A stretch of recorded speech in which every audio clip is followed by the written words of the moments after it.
दोस्तों, क्या हाल है आपका। आज हम बात करने वाले हैं भारत और इंग्लैंड के बीच पहले टेस्ट मैच के पहले दिन की, जो कि बिल्कुल धमाकेदार रहा। अगर आपने भी वो रोमांचक मुकाबला देखा और खुश हो तो इस वीडियो को लाइक जरूर करना, ठीक है। तो दोस्तों, आज का दिन तो बस कमाल का था। टीम इंडिया ने पहले ही दिन 400 रन ठोक दिए, और वो भी कैसे। यशस्वी जायसवाल ने शतक जड़ दिया। ऋषभ पंत और जडेजा ने तो बल्ले से आग उगल दी। लेकिन रुकिए, एक सवाल, ऐसा बल्ला लेकर क्या करोगे जो आग उगलता हो और सामने इंग्लैंड की टीम हो। अरे ये तो वीडियो देखे बिना आपको पता नहीं चलेगा, तो कहीं मत जाना। हाइलाइट्स देखने के लिए तैयार हो जाओ। उससे पहले आप हमें कमेंट में बताओ, यशस्वी जायसवाल, ऋषभ पंत और जडेजा में से सबसे शानदार बल्लेबाज कौन लगा आपको। अपनी राय जरूर शेयर करना। चलो अब ज्यादा टाइम वेस्ट ना करते हुए चलते हैं सीधे हाइलाइट्स की ओर।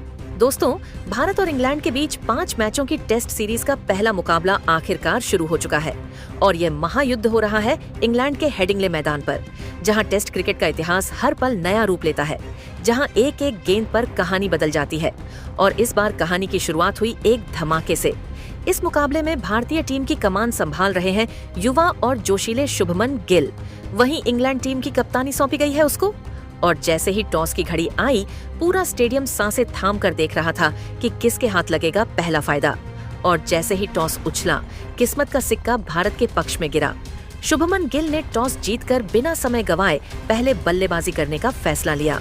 जी हाँ दोस्तों, पहले बल्लेबाजी का, और सबको लगने लगा कि यह फैसला भारत को शुरुआती बढ़त दिला सकता है। लेकिन जो हुआ उसे देखकर किसी की भी रूह कांप जाए। जैसे ही टीम इंडिया बल्लेबाजी के लिए उतरी, सबकी निगाहें लगी थीं 2 ओपनर्स पर। यशस्वी जायसवाल और खुद कप्तान शुभमन गिल, दोनों युवा, दोनों आक्रामक, दोनों तैयार थे तूफान लाने के लिए। शुरुआती ओवर्स में उनकी बैटिंग ने यह बता भी दिया कि भारत आज कुछ बड़ा सोच कर आया है। पहले 5 ओवरों में ही जायसवाल और गिल ने तेज रन बनाना शुरू कर दिया। चौके 2 रन ड्राइव कर। इंग्लैंड के गेंदबाजा हलकान हो रहे थे। लेकिन दोस्तों, कहते हैं ना, एक खिलाड़ी अगर मैच का पासा पलटना जानता है तो वह अकेला पूरी टीम पर भारी पड़ता है। यहाँ वो खिलाड़ी निकले ब्राइडन कार्स। छठे ओवर की तीसरी गेंद शुभमन गिल स्ट्राइक पर।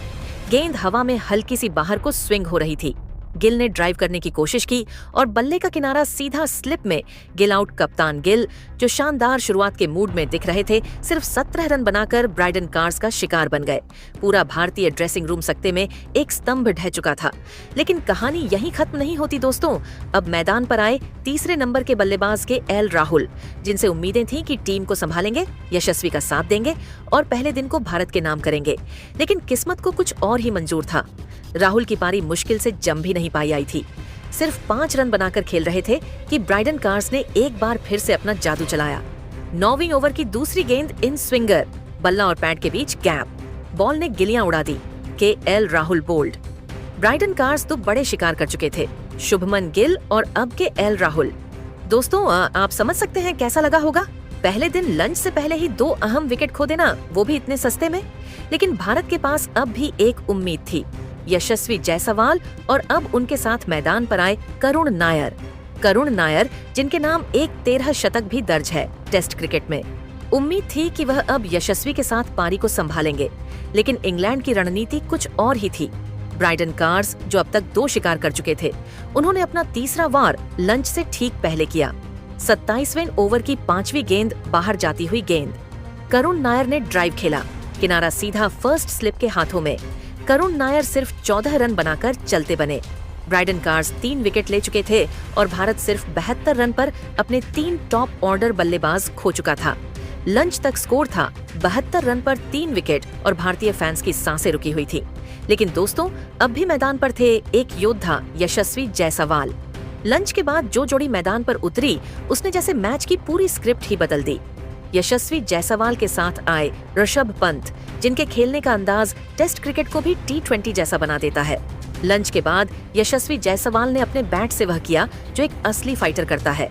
उन्होंने पहले अपना अर्धशतक पूरा किया, फिर ऋषभ पंत के साथ मिलकर रन बनाने की रफ्तार को और तेज कर दिया।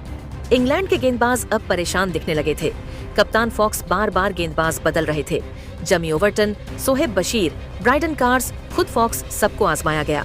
लेकिन यशस्वी और पंत ने एक भी मौका नहीं दिया। जैसे जैसे घंटे बीतते गए, दर्शकों की तालियों की आवाज और तेज होती गई। भारत अब धीरे धीरे मैच में वापसी कर रहा था। अब पंत ने भी तेजी दिखानी शुरू की। कट, पुल, स्वीप, हर तरह का शॉट निकाला जा रहा था। पिच अब बल्लेबाजी के लिए अच्छी दिखने लगी थी और भारत का स्कोर 100 के पार पहुंच चुका था। एक समय ऐसा लग रहा था कि भारत शायद 185 भी पार ना कर पाए। अब ऐसा लगने लगा कि भारत 300 तक आराम से पहुंच जाएगा। दोस्तों, टेस्ट क्रिकेट में यही तो मजा है। एक एक सेशन में खेल बदल जाता है और लंच के बाद ये पूरा सेशन भारत के नाम रहा। यशस्वी जायसवाल अब 90 के पार पहुंच चुके थे। शतक बस 10 कदम दूर था और उधर पंत भी अर्धशतक की ओर बढ़ रहे थे। इंग्लैंड के फील्डर्स अब स्लिप से बाहर आकर बाउंड्री रोकने की कोशिश में लग चुके थे। कप्तान बार बार फील्ड बदल रहे थे, लेकिन दोनों भारतीय बल्लेबाजों जैसे एक ही मिशन पर थे, इंग्लैंड को जवाब देना। और आखिरकार वो पल आया। यशस्वी जायसवाल शतक पूरे स्टेडियम में गूंज उठी। तालियों की गड़गड़ाहट। ड्रेसिंग रूम में कोच गौतम गंभीर की मुस्कान भी कैमरे में कैद हुई। यह एक ऐसी पारी थी जो सिर्फ स्कोर बोर्ड पर नहीं, इतिहास में दर्ज होने वाली थी। और दोस्तों, यह सिर्फ पहला दिन था। मुकाबले की असली कहानी तो अभी बाकी है। टी ब्रेक से पहले का सेशन भारत के पक्ष में झुक चुका था। मैदान पर मौजूद थे दोसुरमा एक और यशस्वी जायसवाल, जिन्होंने शानदार शतक जड़कर इंग्लैंड की गेंदबाजी की धज्जियां उड़ा दी थी। और दूसरी ओर थे रश्म भपन, जिनके बल्ले से निकली हर गेंद इंग्लिश फील्डर्स के लिए किसी बुरे सपने से कम नहीं लग रही थी।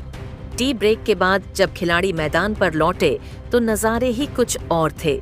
ड्रेसिंग रूम से लेकर कमेंट्री बॉक्स तक हर जगह चर्चा थी एक ही सवाल की, क्या भारत अब 400 पार करेगा? क्योंकि स्कोर बोर्ड पर 2 रन चमक रहे थे और विकेट सिर्फ 3 गिरे थे। यानी अब भारत पूरी तरह ड्राइविंग सीट पर आ चुका था। लेकिन दोस्तों, क्रिकेट एक ऐसा खेल है जहां एक गेंद पूरी तस्वीर पलट देती है। तीसरे सेशन की शुरुआत धमाकेदार हुई। ऋषभ पंत और यशस्वी जायसवाल दोनों पूरे कॉन्फिडेंस के साथ बल्लेबाजी कर रहे थे। पंत ने ऑन ऑफ साइड में 2 चौके झड़कर इंग्लिश गेंदबाजों को तुरंत दबाव में ला दिया। वहीं यशस्वी, जो शतक के बाद अब डैडी 100 की ओर बढ़ना चाह रहे थे, उन्होंने भी बाउंड्री पर बाउंड्री झड़नी शुरू कर दी। लेकिन तभी मैदान पर आया इंग्लैंड का ट्रम्प कार्ड बन स्ट्रोक्स, और बन स्ट्रोक्स ने एक चाल चली जिसने पूरा सेशन झक छोड़ दिया। उन्होंने गेंद थमाई जो रूट को। जी हाँ, वही जो रूट जो बल्लेबाज के रूप में तो जाने जाते हैं, लेकिन स्पिन गेंदबाजी में भी वह ऐसे जाल बुनते हैं कि बड़े बड़े शेर फंस जाएं। और हुआ भी वही 7वां ओवर, यानी कि मैच का 7वां ओवर, जो रूट गेंदबाजी पर चौथी गेंद बाहर जाती, फ्लाइटेड बॉल। यशस्वी ने ड्राइव लगाने की कोशिश की, लेकिन गेंद हल्की सी बल्ले का किनारा लेकर फिसलती हुई चली गई स्लिप के हाथों में। आउट! यशस्वी जायसवाल आउट। पूरे भारतीय खेमे में सन्नाटा। यशस्वी की 131 रन की शानदार पारी, जो 11 चौकों और 5 गगनचुंबी से सजी हुई थी, अब इतिहास बन चुकी थी। लेकिन दोस्तों, जब एक सिपाही जाता है तो दूसरा उठ खड़ा होता है। अब मैदान पर आए नीतीश कुमार रेड्डी। ये नाम भले ही नया हो, लेकिन इरादे पुराने वीरों जैसे थे। पहली ही गेंद से अंदाज साफ था। नीतीश आज डिफेंड नहीं बल्कि अटैक मोड में थे। चौका, 2 रन, फिर एक और चौका। उन्होंने पंत के साथ मिलकर सिर्फ रन ही नहीं बनाए, बल्कि इंग्लिश गेंदबाजों का आत्मविश्वास तोड़ दिया। नीतीश ने मात्र 27 गेंदों में 32 रन की तेज तर्रार पारी खेली। हर गेंद जैसे तीर बनकर जा रही थी फील्डर्स के बीच से। दूसरे छोर पर खड़े थे ऋषभ पंत, जिनके बल्ले से अब चिंगारियां निकल रही थी। ऋषभ पंत ने भी इस सेशन में अपना अर्धशतक पूरा किया, एक स्टाइलिश कट शॉट के साथ। पिच अब भारतीय बल्लेबाजों के लिए किसी स्वर्ग से कम नहीं लग रही थी। लेकिन जैसे ही स्कोर ने 305 का आंकड़ा पार किया, नीतीश कुमार रेड्डी की तेज पारी अचानक थम गई। एक शॉर्ट बॉल को पुल करने की कोशिश, गेंद हवा में गई और सीधा मिड विकेट फील्डर के हाथों में समा गई। नीतीश आउट, भारत का स्कोर 35। अब जिम्मेदारी फिर से आ गई थी ऋषभ पंत के कंधों पर, और इस बार उनका साथ देने मैदान पर आए रविंद्र जडेजा। दोस्तों, जब जडेजा और पंत एक साथ मैदान पर होते हैं तो कुछ तो तूफानी होना तय है, और ठीक वैसा ही हुआ। जडेजा ने आते ही 1-2 गेंदों को समझा और फिर अपना रॉकस्टार अंदाज शुरू कर दिया। एक चौका लॉन्ग ऑनन पर, फिर ऑफ साइड में शानदार ड्राइव। ऋषभ पंत और जडेजा ने अब मिलकर स्कोर को रफ्तार देना शुरू किया। दोनों के बीच 52 रनों की साझेदारी सिर्फ 42 गेंदों में आई। ऋषभ पंत अब 82 रन पर पहुंच चुके थे। शतक बस 18 रन दूर था, लेकिन इंग्लैंड की फील्डिंग इस वक्त अपने सर्वश्रेष्ठ स्तर पर थी। पंत ने एक पुल शॉट खेला, गेंद हवा में गई, लेकिन बाउंड्री से ठीक पहले फील्डर ने शांत से ही प्रणय शानदार डव लगाकर गेंद को बचा लिया। पंत ने 2 रन लिए, लेकिन वह शतक पूरा करने से चूकते दिखे। उधर जडेजा ने भी इंग्लैंड के स्पिनर सोहेब बशीर की गेंद पर 2 लगातार चौके